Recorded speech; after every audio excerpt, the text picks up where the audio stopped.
Hello viewers, आज explain करने जा रहे हैं द लास्ट ऑफ अस का एपिसोड नंबर 1। प्लीज़ वीडियो को लाइक करिए, चैनल को सब्सक्राइब करिए। चलिए बिना टाइम वेस्ट करे शुरू करते हैं एक्सप्लेनेशन। एपिसोड की शुरुआत में हमें 1968 का एक इंटरव्यू देखने को मिलता है जिसमें साइंटिस्ट एक वायरस के बारे में बात कर रहे होते हैं और साइंटिस्ट का कहना होता है एक ही वायरस से पूरी दुनिया बीमार पड़ सकती है। और वहीं दूसरे साइंटिस्ट बताते हैं यह वायरस एक तरह सा फंगस है जो इंसानी दिमाग पे काफ़ी असर डाल सकता है और इस चीज़ से उनकी बॉडी में बदलाव आते हैं और इससे उनकी बॉडी डिकम्पोज नहीं होती और इसी वजह से लोग इस हालत में ज़्यादा जी सकते हैं और दुनिया के बदलते मौसम की वजह से और उन्हें उल्टा फ़ायदा ही होगा। लेकिन ये चीज़ें काफ़ी जल्दी फैलती हैं और इन चीज़ों से उनके दिमाग पर भी असर पड़ता है और उनका मरना कहीं ना कहीं तय होता है। और फिर कहानी 2003 में शिफ्ट होती है और हमें सारा नाम की एक बच्ची नज़र आती है जो कि कुकिंग कर रही होती है और वहाँ पे उसके पिता जॉयल और अंकल टॉमी आते हैं और जॉयल उसकी पढ़ाई कैसी चल रही है वह पूछते हैं और फिर टॉमी और जॉयल काम पर जाने की बात कर रहे होते हैं। जॉयल के नीचे जाते ही सारा तभी उसकी घड़ी और कुछ पैसे चुरा लेती है और फिर सारा नीचे आती है। तभी दोनों पड़ोसी से मिलते हैं कि उनकी बेटी कारा सारा को मिस कर रही है, वह ये बोलते हैं और फिर तीनों आगे बढ़ते हैं और उनकी गाड़ी पे लगा लोगो यह बताता है कि दोनों जन पहले मिलिट्री में थे। और फिर सारा क्लास अटेंड करती है और क्लास के बाद एक बस पकड़कर एक शॉप में आकर अपने पिता की घड़ी ठीक करवाती है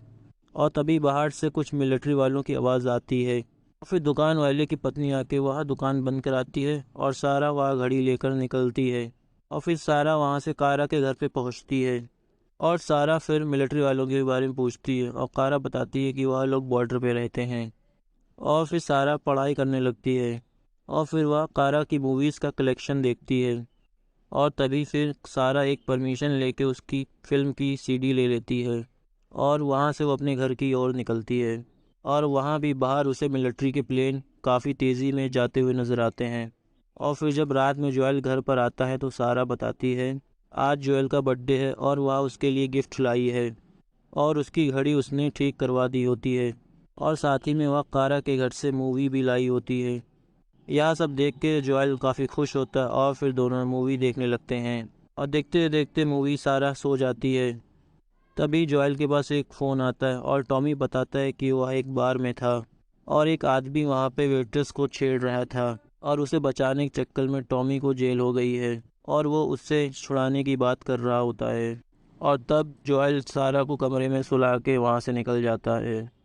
कुछ देर बाद सारा की नींद टूट जाती है और बाहर काफ़ी ज़्यादा आवाज़ें आ रही होती हैं हेलीकॉप्टर्स की और फिर वह जोएल को ढूंढने लगती है और टीवी पर भी इमरजेंसी चल रही होती है और फिर सारा को कारा का कुत्ता नज़र आता है जो कि डरा हुआ होता है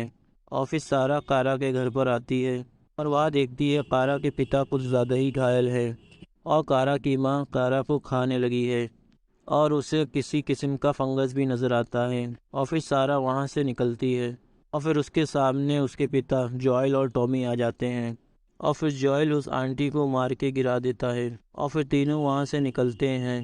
और वहाँ पे काफ़ी सारे लोग इन्फेक्टेड नज़र आते हैं और फिर जॉयल बता रहा होता है कि शहर में कोई वायरस फैल गया है और उन्हें यहाँ से निकलना होगा। बॉर्डर क्रॉस करके मेक्सिको जा रहे हैं और पूरे के पूरे शहर तबाह होता जा रहा है और फिर तीनों एक शहर के होके आगे बढ़ते हैं। वहाँ पे काफ़ी सारे लोग होते हैं और वो उनका पीछा करने लगते हैं और तभी उनके पीछे एक प्लेन आके गिरता है। इसमें वह गाड़ी भी तबाह हो जाती है। कुछ देर बाद जॉयल होश में आता है तो देखता है सारा के पैर में चोट लगी हुई है और वहाँ पे टॉमी गाड़ी की दूसरी तरफ होता है और तब जॉयल टॉमी को नदी के किनारे मिलने के लिए कहता है और फिर जॉयल सारा को उठाकर वहाँ से भागता है और फिर इन्फेक्टेड ज़ॉम्बीज़ उसे नज़र आते हैं और उसमें से एक जॉयल का पीछा करने लगता है। तभी जॉयल सारा को लेके आगे बढ़ रहा होता है, तभी वह ज़ॉम्बी उसे पकड़ने वाला ही होता है। तब एक ऑफिसर उसको मार देता है। तब वहाँ पे जॉयल और सारा बताते हैं वो लोग इन्फेक्टेड नहीं हैं और फिर वो ऑफिसर अपने सीनियर से बात करता है और वो वहाँ पर जॉयल पर गोली चलाने लगता है और फिर वह सारा को चेक करता है। गोली लगने के कारण सारा की मौत हो चुकी होती है। वहीं पे जॉयल बहुत दुखी होता है और फिर कहानी शिफ्ट होती है 20 साल बाद की। तभी हम वहाँ पे देखते हैं एक लड़की जंगल के रास्ते से आगे बढ़ रही होती है और वह क्वारंटीन शहर के सामने आ रही होती है और वहीं कुछ ऑफिसर्स होते हैं जिनके सामने वह गिर के बेहोश हो जाती है।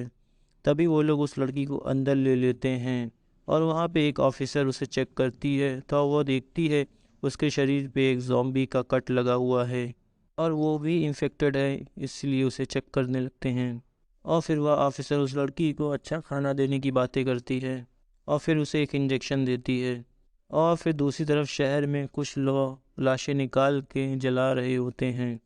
तभी वहाँ पर टैश नाम की एक औरत जोएल के साथ नज़र आती है और टैश छोटी सी लड़की को देख के डर जाती है और फिर जोएल उस छोटी बच्ची को उठा के आग में फेंक देता है और फिर वहाँ पे काम ख़त्म होता है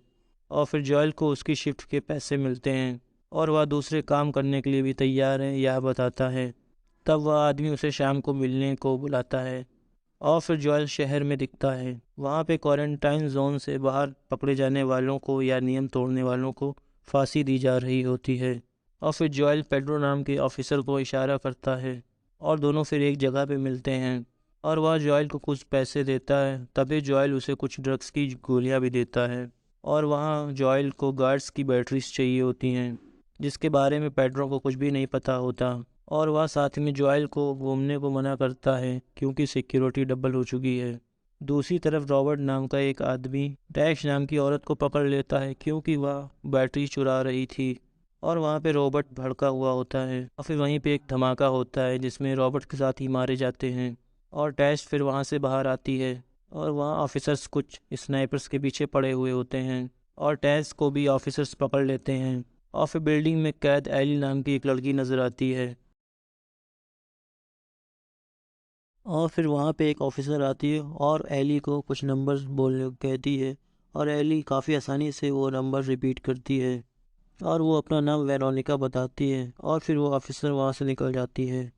दूसरी तरफ जोएल आगे बढ़ता है और वो एक ऑफिसर से मिलता है जो कि खोए हुए लोगों की जानकारी निकालता है और फिर जोएल उसे कुछ सिगरेट्स देता है और फिर वह ऑफिसर बताता है उसे टॉमी के बारे में अभी तक कुछ नहीं पता है और वो हर एक शहर में कांटेक्ट कर रहा है और उसे लगता है टॉमी जिंदा ही होगा। तब जोएल भड़क जाता है और उसे उसके भाई के बारे में जानना ही होता है और वो एक पास के शहर में गया था बताता है। फिर वह ऑफिसर उस शहर की लोकेशन दिखाता है और फिर जोएल को वह जगह पता होती है, यह बता के वो वहाँ से निकल जाता है और फिर जोएल घर पर आता है और वहाँ से छुपे हुए हथियारों को निकालता है और वह मैप में दूसरे शहर जाने का रास्ता ढूंढता है और फिर जोएल काफ़ी ज़्यादा ड्रिंक करता है और कुछ टेबलेट्स ले लेता है और जोएल वहीं पर सो जाता है। अगले दिन जोएल उठता है और वह बाहर आता है और वह देखता है टेस जिसमें घायल है और वह इस चीज़ को देख के गुस्सा जाता है। तब टेस बताती है कुछ लोगों ने उससे पंगा लिया था और वह डर के भाग गए और फिर जोएल टेस का इलाज करने लगता है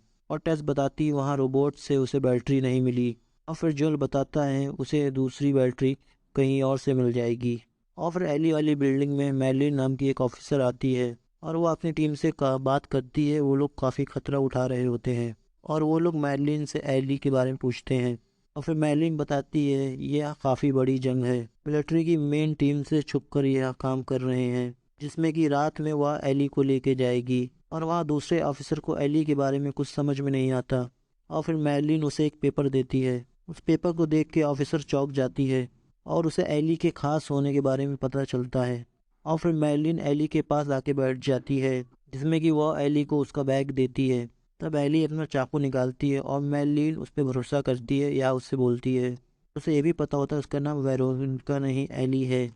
और फिर वो ऑफिसर उसे आज़ाद कर देती है जिसमें कि मैलिन को यह भी पता है कि यह बचपन से मिलिट्री स्कूल में ट्रेन की गई है। और तब वहाँ पे एली चौंक जाती है और उसे लगता है मैलिन उसकी माँ होगी और फिर मैलिन यहाँ मना करती है और बताती है वह गवर्नमेंट से अलग होकर काम कर रही है और एली को घर जाना हो यह वो बताती है। और फिर मैलिन बोलती है कि एली काफ़ी ज़्यादा ख़ास है और वो उसके बारे में उसे कुछ बताने वाली है और ये किसी को भी नहीं बताना होगा नहीं तो उसकी जान काफ़ी ख़तरे में पड़ जाएगी। दूसरी तरफ टैश एक आदमी से बात कर रही होती है और फिर वो आके जोएल को बताती है उसे एक घर में बैटरी मिलेगी और उन्हें वहाँ पे कुछ ही देर में ही पहुँचना होगा। और फिर कुछ घंटों के बाद वह दोनों एक खाली ट्रेन स्टेशन की तरफ से आगे बढ़ते हैं और एक घर में घुसते हैं और उन्हें वहाँ मरे हुए ज़ॉम्बीज़ का एक पूरा शरीर नज़र आता है और वो दोनों फिर ऊपर की तरफ जाते हैं और वो दोनों एक तरफ से एली की बिल्डिंग में घुस जाते हैं और जिस आदमी को बैटरी देनी थी वो वहाँ पे मर चुका होता है। और फिर टेस तभी उस बैटरी की तरफ देखती है जो कि उन्हें मिलने वाली थी, मगर अब वो ख़राब हो गई है।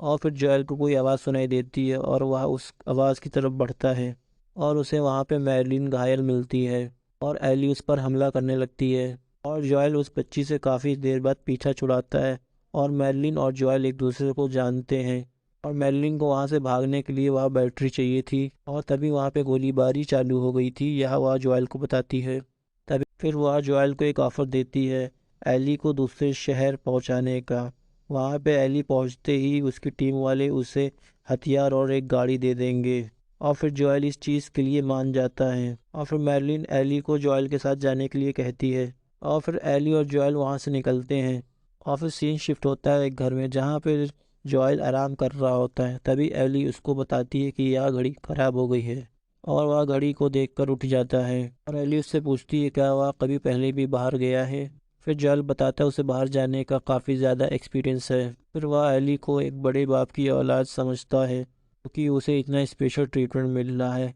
एली उसे कहती है हाँ, साथ में बताती है यहाँ पर मेक वी अप गाना बज रहा था। तब जोएल वहाँ चौंक जाता है और एली समझ जाती है जोएल को माल देने वाला अब खतरे में है। 80s के गाने का कोड है।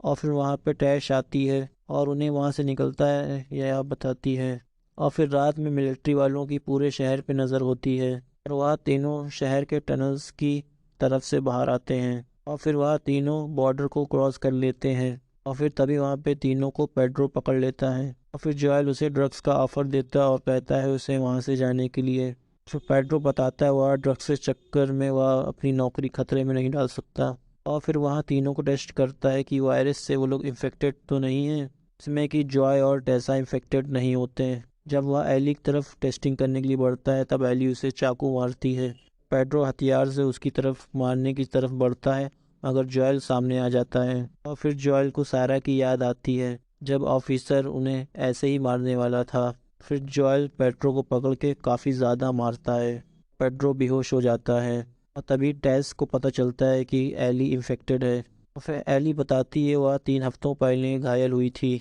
लेकिन वो अभी भी नॉर्मल है। और वहाँ पे बाकी ऑफिसर्स भी आ ही रहे होते हैं और फिर तीनों वहाँ की जालियाँ काट कर उस एरिया से निकलते हैं और तीनों शहर के दूसरे हिस्से से आगे बढ़ रहे होते हैं जो कि क्वारंटाइन जोन में नहीं आता और वह जगह ज़ॉम्बीज़ से भरी हुई होती है। और इसी के साथ यह बेहतरीन एपिसोड यहीं पर ख़त्म होता है। प्लीज़ वीडियो को लाइक करें, चैनल को सब्सक्राइब करें और ज़्यादा से ज़्यादा शेयर करें। Thank you.